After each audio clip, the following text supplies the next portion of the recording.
Operation സിന്ദൂറിനെ കുറിച്ചുള്ള വിവരങ്ങൾ YouTuber ജ്യോതി മൽഹോത്ര പാക് ഇന്റലിജൻസിന് നൽകിയെന്ന് കണ്ടെത്തൽ. ഭീകര ക്യാമ്പുകൾക്ക് നേരെയുള്ള ആക്രമണത്തിന് മുൻപ് പ്രഖ്യാപിച്ച ബ്ലാക്ക് ഔട്ടിന്റെ വിവരങ്ങളും കൈമാറിയെന്നാണ് വിവരം. പി ബസന്ത് ഡൽഹിയിൽ നിന്ന് വിവരങ്ങളുമായി നമുക്കൊപ്പം ചേരുന്നുണ്ട്. ബസന്ത്, ഇപ്പോൾ പ്രാഥമികമായ അന്വേഷണമാണ്. ഇന്നലത്തെ ചോദ്യം ചെയ്യലുമായി ഒരു തരത്തിലും ജ്യോതി സഹകരിക്കുന്നില്ല എന്നാണ് വിവരങ്ങൾ. എന്തൊക്കെ വിവരങ്ങൾ പാകിസ്ഥാൻ ചാര സംഘടനകൾക്ക് കൈമാറി ജ്യോതി എന്നാണ് കണ്ടെത്തുന്നത്? പ്രധാനമായും ഓപ്പറേഷൻ സിന്ദൂറിന് അതുമായി ബന്ധപ്പെട്ടുള്ള ബ്ലാക്ക് ഔട്ടിന്റെ വിവരങ്ങളൊക്കെ തന്നെ പാകിസ്ഥാൻ ഇന്റലിജൻസിന്റെ ആൾക്കാർക്ക് നൽകി എന്നുള്ളതാണ് പ്രധാനമായും ഉള്ള ആരോപണം. മാത്രമല്ല, ഈ പാകിസ്ഥാൻ എംബസിയിലെ ഹൈക്കമ്മീഷനിലെ ഉദ്യോഗസ്ഥനായ ഡാനിഷ് എന്ന റഹ്മാൻ എന്ന് പറയുന്ന ആളുമായി നിരന്തരം ബന്ധപ്പെട്ടിരുന്നു എന്നുള്ളൊരു കണ്ടെത്തൽ കൂടിയുണ്ട്.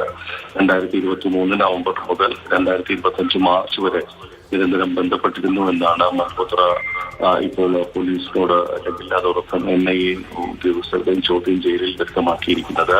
ഇവരുടെ 3 മൊബൈൽ ഫോണുകളും ഒരു ലാപ്ടോപ്പും അതോടൊപ്പം തന്നെ ഹരിയാന സിഖ് ഗുരുദ്വാര മാനേജ്മെന്റ് കമ്മിറ്റിയിലെ IT ചുമതലയുള്ള ഹരികർ സിംഗിന്റെ 2 മൊബൈൽ ഫോണുകളും ഇപ്പോൾ ഫോറൻസിക് പരിശോധനയ്ക്ക് വിട്ടിരിക്കുകയാണ്.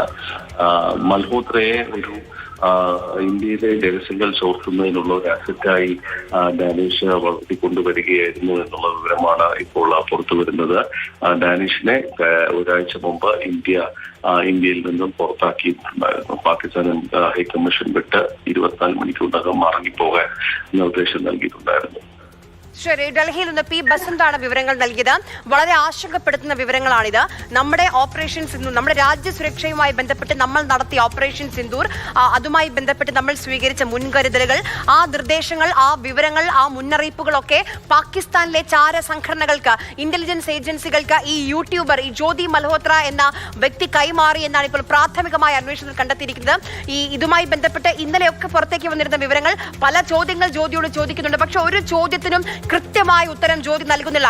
NIA, ദേശീയ അന്വേഷണ ഏജൻസിയും ഹരിയാന പോലീസും ഒക്കെ സംഘം ചേർന്ന് ഒരുമിച്ചിരുന്നാണ് ജ്യോതി മൽഹോത്രയെ ചോദ്യം ചെയ്തത്. പക്ഷേ ചോദ്യം ചെയ്യലിനോട് ഒരു തരത്തിലും ജ്യോതി മൽഹോത്ര സഹകരിക്കുന്നില്ല എന്നുള്ളതാണ് ലഭിക്കുന്ന വിവരങ്ങൾ. ഇത്രയധികം 3 ലക്ഷത്തിലധികം സബ്സ്ക്രൈബേഴ്സ്, അതായത് 4 ലക്ഷത്തിൽ കുറവാണ് സബ്സ്ക്രൈബേഴ്സ് യൂട്യൂബ് ചാനലിൽ ജ്യോതിക്കുള്ളത്. പക്ഷേ എങ്ങനെയാണ് ഇത്രയധികം വിദേശ പര്യടനങ്ങൾ നടത്താൻ ജ്യോതിക്ക് എവിടെ നിന്ന് പണം ലഭിച്ചു? അതിന്റെ സോഴ്സ് എന്താണ്? എന്തിനാണ് ആവർത്തിച്ച് പാകിസ്ഥാനിലേക്കും ചൈനയിലേക്കും പോയത്? ഈ കാര്യങ്ങളൊക്കെ പരിശോധിച്ചുകൊണ്ടിരിക്കുകയാണ് ഇപ്പോൾ നമ്മുടെ അന്വേഷണ ഏജൻസികൾ.